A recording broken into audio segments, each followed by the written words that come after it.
Good afternoon, everyone. Thanks for joining us today and welcome to this webinar on negotiations. My name is Stephen Drummond and I'm joined today by my colleague Brian Duran. We're both supply chain advisors working in the supply chain development team within Invest Northern Ireland. This webinar is one in a series on supply chain topics that can be accessed via the INI website. We hope that you find them useful and they're available in the events section of the Invest Northern Ireland website.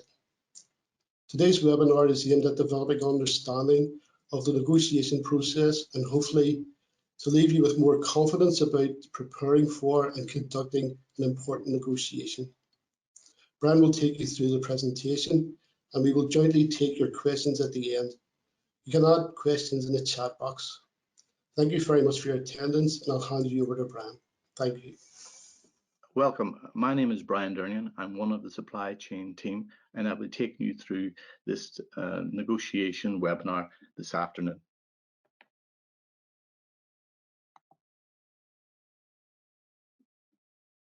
Supply chain support from Invest Northern Ireland is provided by the Supply Chain Resilience and Development Solutions team. We're a team of supply chain professionals seconded from business and have experience of implementing supply chain improvements in a wide range of industries. Our role is to work with businesses to analyze what they do, advise where their development is possible, and provide mentoring and support through projects to deliver tangible value and cost savings. We can also provide financial support for supply chain role in your company to develop improvements if this resource or skill is not currently available.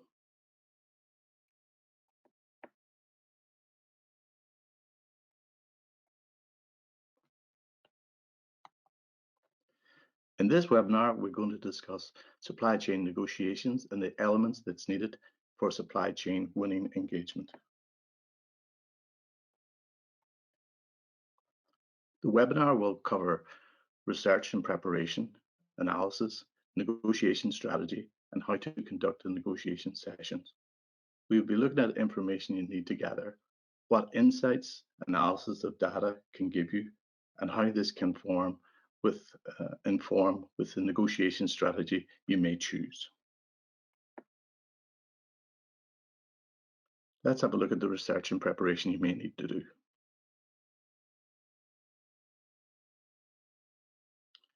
Using freely available data, you may find it helpful to look at the supplier's location, the type of structure they have, are they part of a larger organization? You will certainly want to review their financials. You'll look for trends, have a look at the turnover, profit, the debt levels. These things are available to you. You can either use Companies House or some other websites to have a look at this, but you should really have a look at what the company structure is and how it's based.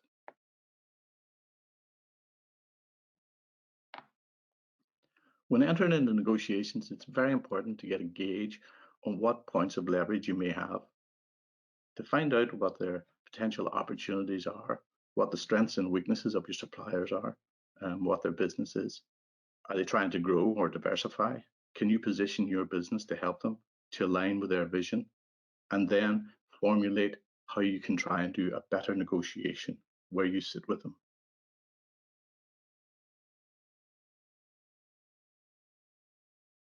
Other factors you may want to come up with in a negotiation is what their past performance is, what their commercial claims are, how long have they been in business, what their quality is like, their delivery, cost, customers. How strong is the relationship? How do you and the suppliers value the relationship? And what is your history together?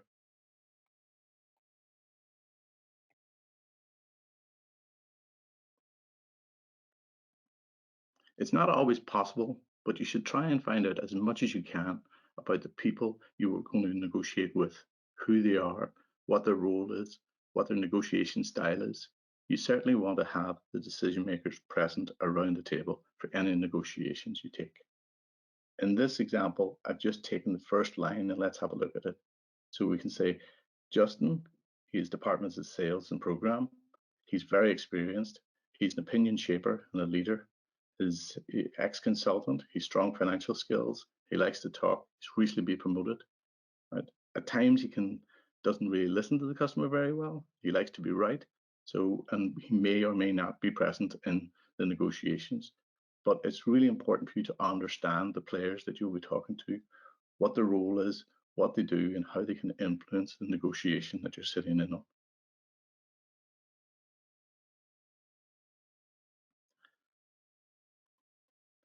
This one I've just highlighted for you because the previous slide was a little hard to see. So I've just brought it up to do that. To have a genuine negotiation position, you need to have a viable alternative to the supplier you're talking to. To do that, you need to test the market, see what else is out there. Are they interested in supplying your business? What are their terms, their offer? You have to balance what you will gain from what you will lose if you change suppliers to do this. If you're going to do this, you identify potential suppliers, look for expressions of interest on it, get a request for a proposal. At this point, then, you may think that these people are worth working with, request a quotation, and if you're really keen on them, select them and award the contract to do that. Let's step through some of the analysis that you may want to look at. So get your team to do their homework and then present their inputs and the research that they've done on the suppliers. Identify the key factors that are important to the business, the elements that will help you make decisions on this. So you should be looking at, say, for example, some things, financial statements. The company is profitable but poor liquidity. This means that they may be cash strapped, and that may help you then formulate a strategy on how you want to approach the company. What are you going to put on the table? What are you going to ask for to do that? If we look at another example, the website, you can read from their website, they intend to grow rapidly. They want to grow their business. Could you be part of that strategy? Could you work with them to do that? We'll investigate this a little bit later when we talk about position versus interest, but you want to widen the conversation away from just one or two things and look and see where the company's going. Once you've gathered your information, you may want to put it on to a strengths and weaknesses analysis, where you're having a look, and primarily what you're looking at here is where are the opportunities? Where can you partner with your supplier? How can you both become better and get win-win situations? So the opportunities is an area you really want to look for to do this.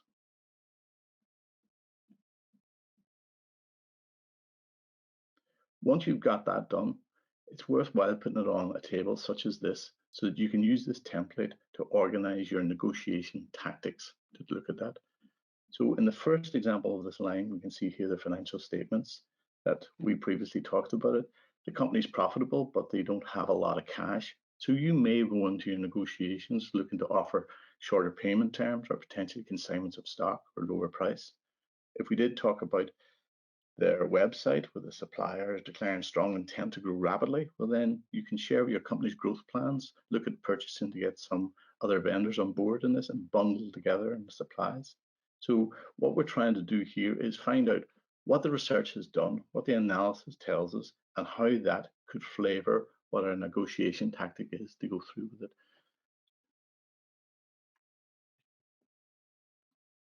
So let's now have a look at some of the negotiation strategies we may bring in place. So here we're looking at this chart and we're trying to see what is the mandate that we're going to do, right? So we're going to set out our targets for the negotiation. We're going to set out what our allowable ranges for the team to talk through. We're going to show the relative importance of each of these things, and we're going to use this to measure success when we're finished. So what we have here now is a mandate. This is what we're going to go in with. This is what we're going to ask for. This is what we're prepared to walk away from. And then later on, we can look and say, this is what we were going to go in for. Did we succeed? Did we not? So the mandate is quite important to have in your mind before you enter into negotiations.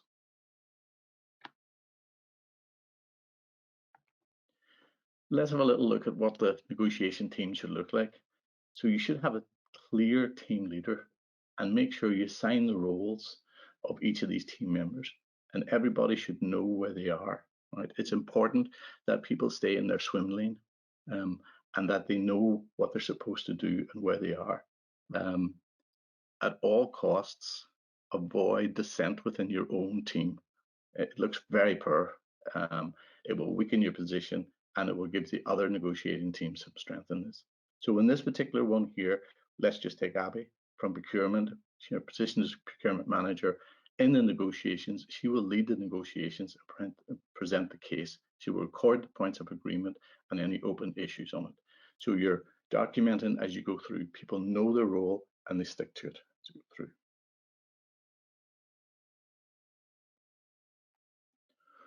Once you've done a lot of your research, it's worthwhile putting it onto a template like this. So this now is your negotiation approach. It's very important. If you look at the top right-hand corner, you'll see tactics in this. This will basically formulate your pitch, where you may then present to the company, and you will say such things like, we would like a 10% reduction on our unit price. The reason we're doing this is because we make up 30% of your business. We want to align with you and grow. Our intent is to consolidate some of our suppliers down into a small number of trusted partners, and we do it. So you have your statement. This is my negotiation statement. This is what I want. This is the reasons why I want it. This is the research I've done to allow me to take this position to do that. So this page will let you clarify your ideas and your talking and have it in front of you as you go into that to look at that.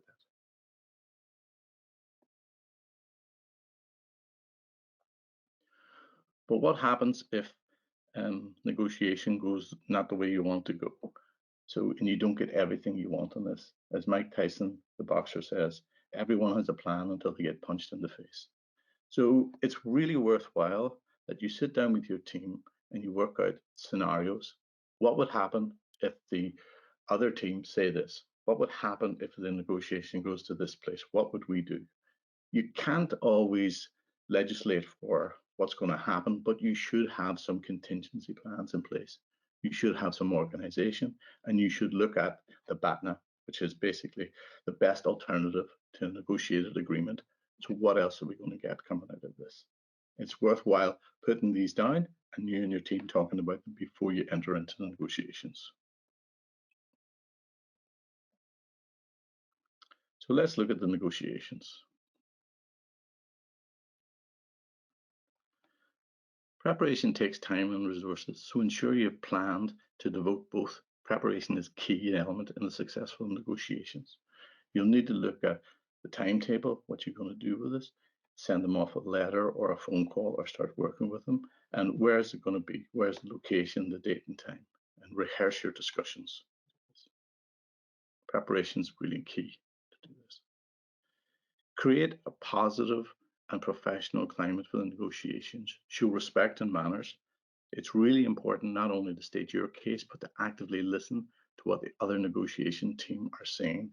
In doing that, you can pick up some gems of what they're interested in, what their motivations are, what their value systems are. Here you can really start to connect with the other team, and it will be good for you to be able to hopefully look at what that is. In some circumstances, you can exploit that, but you can work with them then to create more of a win-win situation.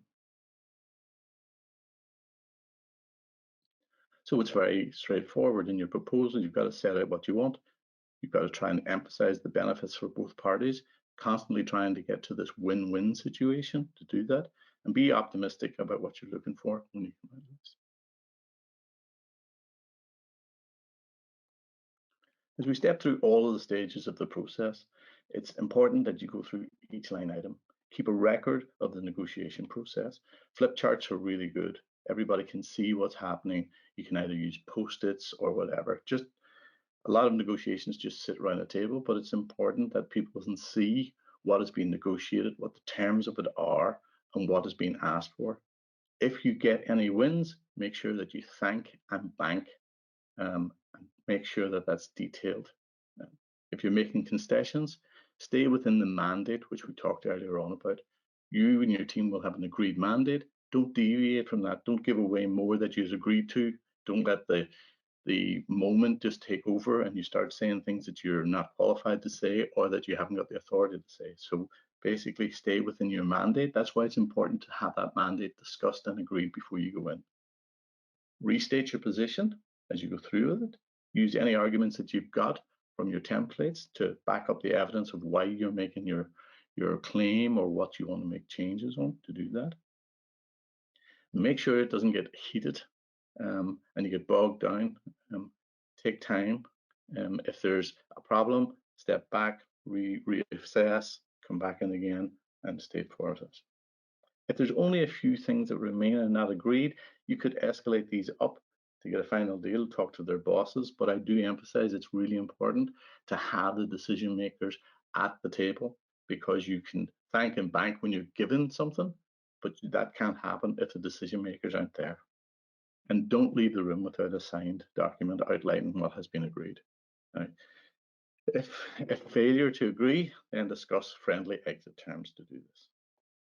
These small steps will help you formulate your strategy to go through your negotiations.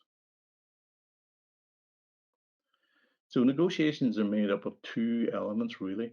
One is, what is the plan you're putting together? What is the negotiation you want to do? What do you want to get out of it? The second thing is, who are your negotiators? What skill sets do they have? How can they go through it? In these next number of slides, we're going to talk about some of the skills that a good negotiator should have, what questions to ask, some of the tactics that are used in negotiations, and we'll explain what they are. So what kind of negotiator are you? If we look at this chart, on the left-hand side on the vertical, we can see concern for the substance. That is the thing you're negotiating. That is the price. That is the item that you're negotiating for. If you really don't care about the individual you're negotiating with, then that's all important to you. If we look along the bottom axis, we're talking about the relationship. If the relationship's really important to you, then you might be more accommodating. You may say, look, listen, I'm going to lose some money on this, but I've been working with this person for a long time. They're vital to our business. It's important that this relationship isn't soured in any way. So you may then be down here in the accommodating side of things on this. So you're trying to balance what do I want to get from the negotiation and how am I going to leave the relationship after we've had these negotiations. Sometimes when you look at this, this is how people will perceive you as a negotiator. If it's win at all costs, you don't care, then you may be regarded as a bully. If you're too concerned with a relationship, you may be concerned with as a doormat. You may not be a strong negotiator on it. So it's just important to have an imagery in your head of what you're going in with, where you're going to sit your negotiation. Is it hard-nosed? Is it accommodating? Where is it? You need to know that. We're going to talk a little bit now about position versus interest. And what I mean by that is that I have an example coming up, but you really want to investigate the interest of what the person is negotiating with you. So the position is always just the what are we talking about? What is it? But when you look at interest, it's more of the why are we doing this? I want to negotiate with you because I want to grow my business. So I might be talking to you about a price reduction. So the price reduction is the what. The grow my business is the why. There's more to talk about when you're talking about the why. I want to help you grow your business. So how do we do that? So it's better to move from a what to a why, because then you can understand that. Now, as an example, I pulled this one to have a look at. So in today's prices, a Gibson Les Paul guitar out of the factory, what it costs, what you can buy it for, is roughly £2,000. So there is a guitar. The material that goes into it, the labor that goes into it, will basically present it as a price for £2,000. So that is the what. That is the position. I can buy this guitar for £2,000. If we look here at this one, this guitar is from 1959. It's a Les Paul. Peter Green from Fleetwood Mac owned it, and then later on, Gary Moore did. Now, Henry Guitar Shops sold this in 2014 to Kirk Hammett. But how much did they sell this guitar for? It's primarily physically the same guitar, same parts and what have you, but primarily it's physically the same guitar. The position is it, but there's obviously a ton of interest now that goes into this. So this guitar then was sold for £2 million.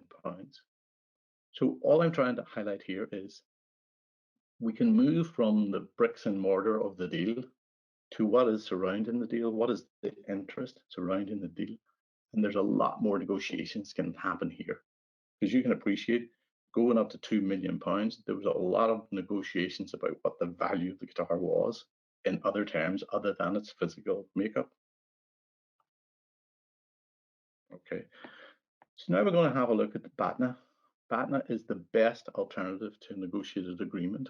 And what that basically means is this, is what is the deal the seller is looking for, what is the deal the buyer is looking for, and where is this zone of opportunity between those two differences. So first of all, you need to know or try to find out what the BATNA is of the other person. And then you can do this zone of opportunity that we have in between these.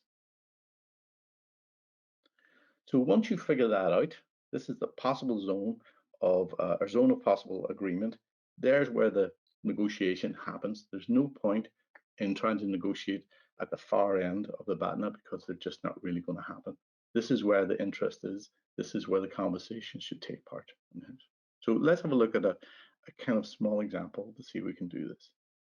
So I want to sell you my car, okay? I'm thinking, okay, if I could get £4,500 for this, I'm okay. I'll go for this. On a lucky, good day, stretch price, I get 6,000 for this. I'm okay. So now I'm looking at my low price is 4,500. My high price is 6,000. But the buyer, they're coming along and they're saying, look, £3,500. I'll be very pleased if I get the car for £3,500. Right? But I don't have any more than 5.5. I'm just going to walk away if the price is higher than 5.5. So if we take those two boundaries conditions and we put them in here, we can see now between £4,500 and £5,500, we can have a conversation.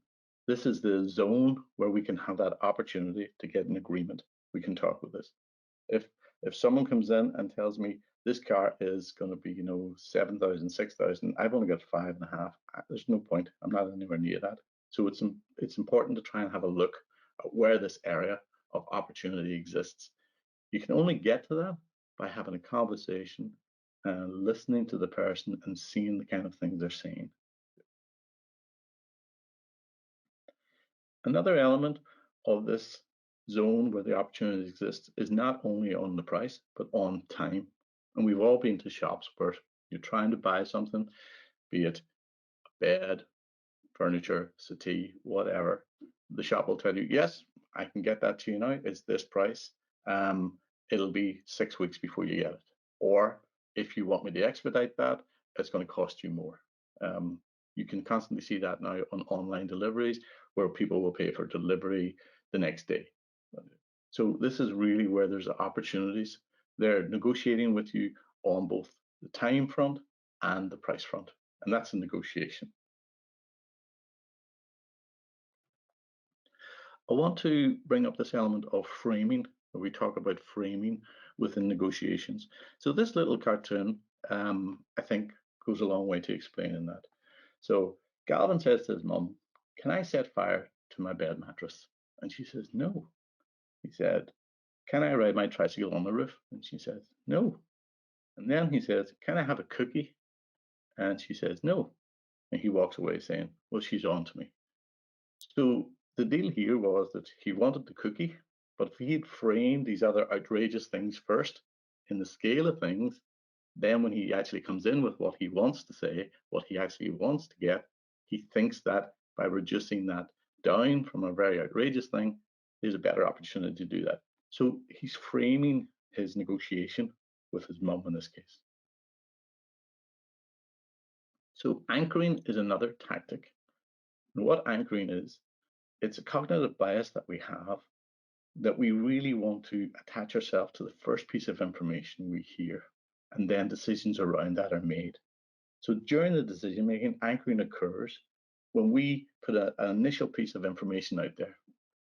Lots of times it's the price. And then we subsequently adjust our thinking based on that price. Someone will say to you, this is £90, this is £100. We start thinking, wait, could I get that for 80? right? But who's to say the £100 was right in the first instance? But we've kind of anchored to that. We're thinking, right, our negotiations are based off what was that first price. But what if the first price has really nothing to do with it at all? What if it's a way off mark? How can you do that?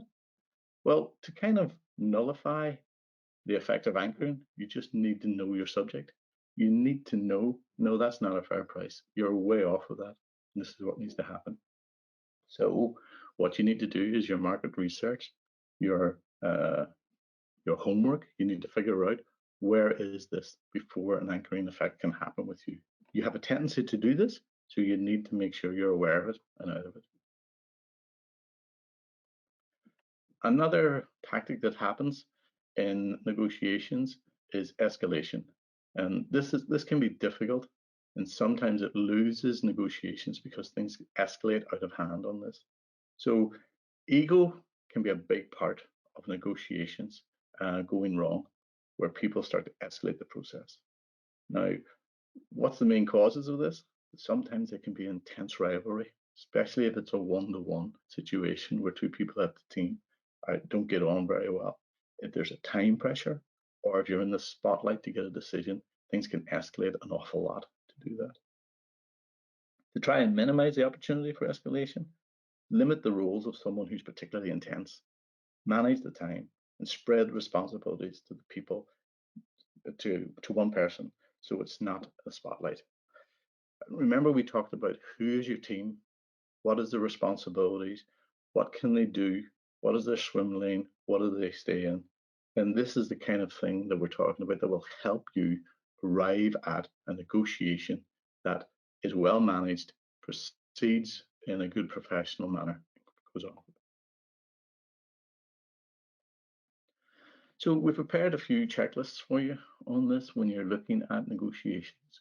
And these are things really importantly to consider. Some of the templates I talked to earlier might be a little bit of an eye test, apologies for that, but you'll also get them in the pack when you look at this. It's important that you pull out all the elements and go through with it. So you're going to be looking at the history of where you've been with this, okay? The stakeholders that are involved in it, options, if there's no deal for both sides, what are you going to do? What is the goal you're trying to accomplish? Sit down. What's the minimum results you need to close the deal? What's your walk away points? What does success look like for you to do that? Is there any deal breakers? What are the timelines, and who's your negotiation teams? So if you haven't engaged with the supply chain team so far, one of the tools that you can have is to do our checklist. If you go through our checklist, it'll kind of help you find out the health of your supply chain. It covers things like risk management, risk mitigation, inventory management, and supply chain management. You can get in touch with the team through the supply chain query at InvestNI, or you can actually pick up the supply chain checklist at the website, which is given here to do this. So thank you very much, and that ends the webinar. Okay. So first question then I have here, Bran, is do I need to do all of this before every negotiation? The short answer is no. If you're making a small decision, then no, you don't need any negotiations on this. It depends on basically, how important the negotiation is, how long term it is, and how strategic it is. That merits the amount of work that you need to put into it. If the opposition, they're doing negotiations with you, then they will have prepared. But what I would say, Stephen, is that at the minimum, you need to go into it knowing what you want, what you can walk away with, and what you will accept. Those are the three terms and conditions I would say you at least need to know in any negotiations. But small stuff, small decisions, no, you just go ahead and do it. And the other stuff that we've talked about in the preparation for it just helps crystallize your views and what you need to do that. So I hope that was helpful. Thanks for that, Bran. The next one then, what is the most important thing to think about going into negotiations? So I'll have a go at that. So for me, it's having your preparation done. And the presentation that Bran just went through there on slide 19, the outcome of that preparation is really what you see on slide 19. So that's basically your script.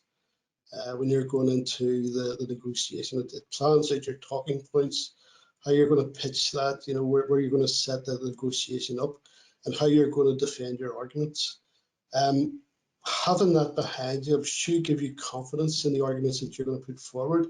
And as you go through it, you need to bear in mind as well, as Brandon's just said, what's your walk away? What am I not prepared to accept? And then anything better than that is a positive outcome. During the negotiation, we just probably stress as well, you should try and stay calm.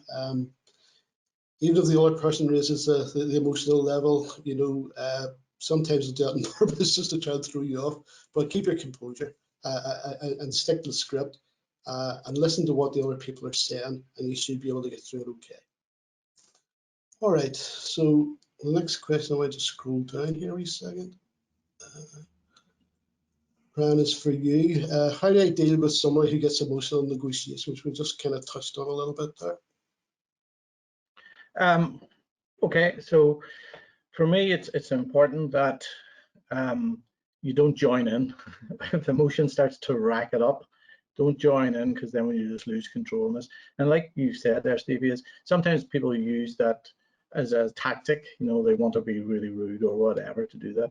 The issue is not to get too excited about it, to stay calm, to listen to what the other person's saying, because maybe they're not articulating themselves very well, they're losing their temper or whatever, but there might be a gem or something in there. So you have to listen to what they're saying and then try and reframe it back to them. So what I'm hearing you saying is this, and that may help them calm down if they think that you're listening to them. And then when you've got the nugget of what they're after, you can negotiate on that point.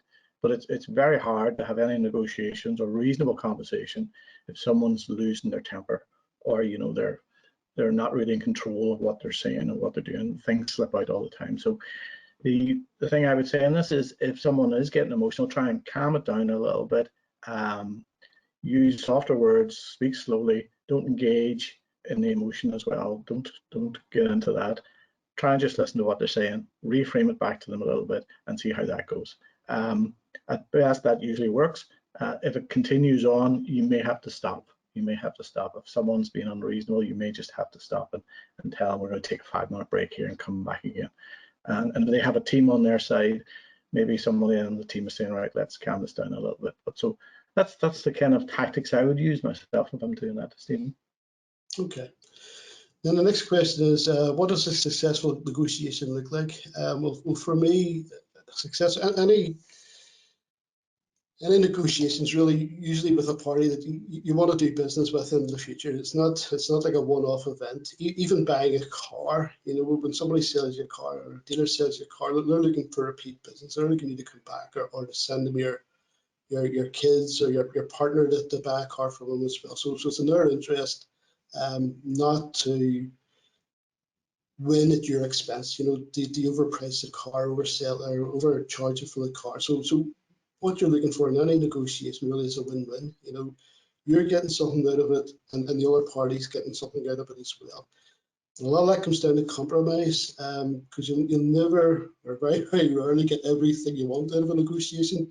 But you have to, when you do your preparation, be prepared to say, well, what do I really need? What can I give, and what do I need to take? So if you have that preparation done again, then you should be able to get to that win-win position, which I think both parties should be looking for in any reasonable negotiation. And the outcome of that is you should be able to maintain a long-term healthy relationship with the other party.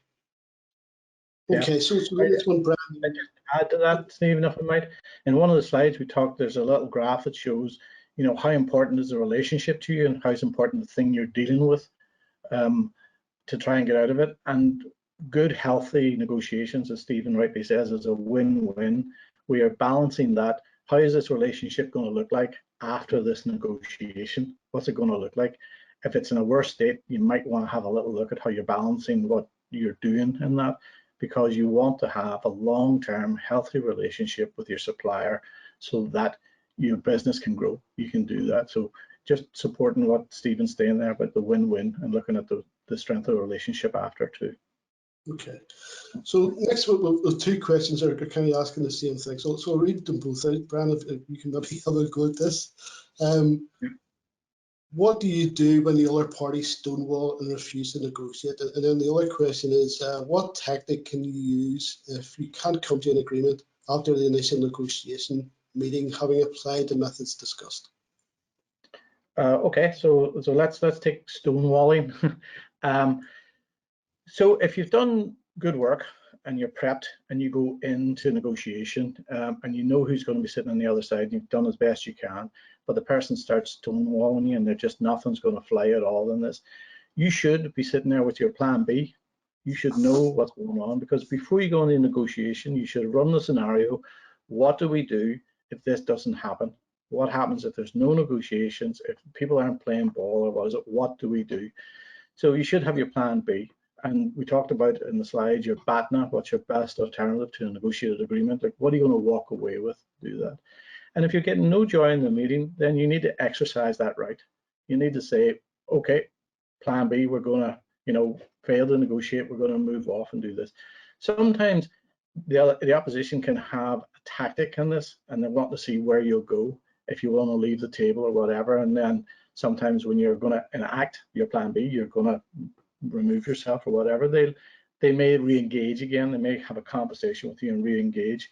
But what I would say to you is, you should know what your actions are going to be as best you can before you go into the negotiation. What is my plan B? What is my BATNA? What is my walk away? What's happening? And remember, negotiations are two-way things. If someone's just stonewalling you and giving you nothing whatsoever, it's not really a negotiation. It's more of a confrontation, and that's something you want to move away from to do that. And then the second part of that was, what happens if negotiations don't go anywhere? Or is that right, Stephen? Is that what you're asking? Yeah, well, it's kind of the same question. What tactic can I use if I can't come to an agreement after the initial negotiation meeting, having applied the methods discussed? So failure to agree. Yeah. Well, whenever you're going into your negotiations, you are assuming that you're going to have to give something away. And what you've done with your mandate is you've agreed with your team what you're going to give away, where you can go, what you can do, what's your upper and lower limits on that. And if you've gone to that and there's still no agreement, then it's outside your mandate. It's outside your gift to give, and the negotiations aren't really delivering what you need for this relationship. So you may have to end the negotiations with no agreement, and you've done some work in the background to find an alternative supplier or a plan B to do this. That's what you may need to do, because if you've really looked and earnestly done your prep work, you'll know what you can give and what you can't, and you'll know what's good for your business and what's not. Don't overstretch just because you're at a meeting. That's why it's really important to prep. Don't go in there and just start shooting off and giving away things you can't support to do that. But that's what I would think on that, Stephen. If you've got any other points, no? No, that's covered it well. So last question here, guys. Do you feel it's valuable to document areas of negotiations as they're agreed, and why? Okay, so the shorthand for this really is thank and bank. Okay, so as you go through a negotiation, the negotiation is very rarely just one binary yes or no or number. It's usually a number of elements to it. So as things are agreed, as the negotiation proceeds, then it's very good practice to thank and bank, and that means writing down what's been agreed so that it doesn't get lost as a conversation develops. So for example, if you agree delivery terms, then ideally write that down on a Nobo board or on a whiteboard, and make sure both parties are buying into it, and that works for both sides. So as you give stuff to the other party, that gets written down again, and they're basically banking you. And as you make concessions, or as they make concessions to you or make agreements with you, then write those down, and you're saying, thank you, we're going to bank that particular element of this negotiation, and then move on. So it's a very good question, and it's very good practice. Okay. So what's the best way to engage the supply chain team for help? There's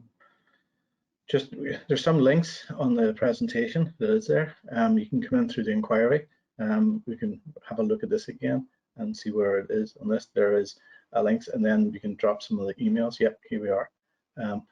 This is the best way to come in the first instance, and then one of our team will get back to you to have a conversation with you about that.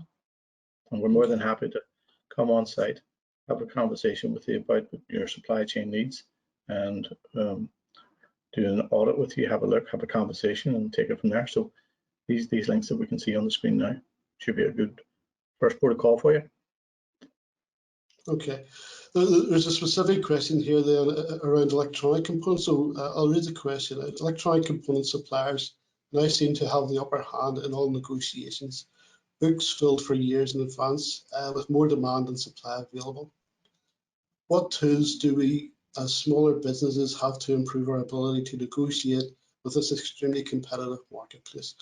Okay, so that is a really difficult area at the moment. You know, aircraft manufacturers or car manufacturers are seeing production interruptions due to lack of electronic components.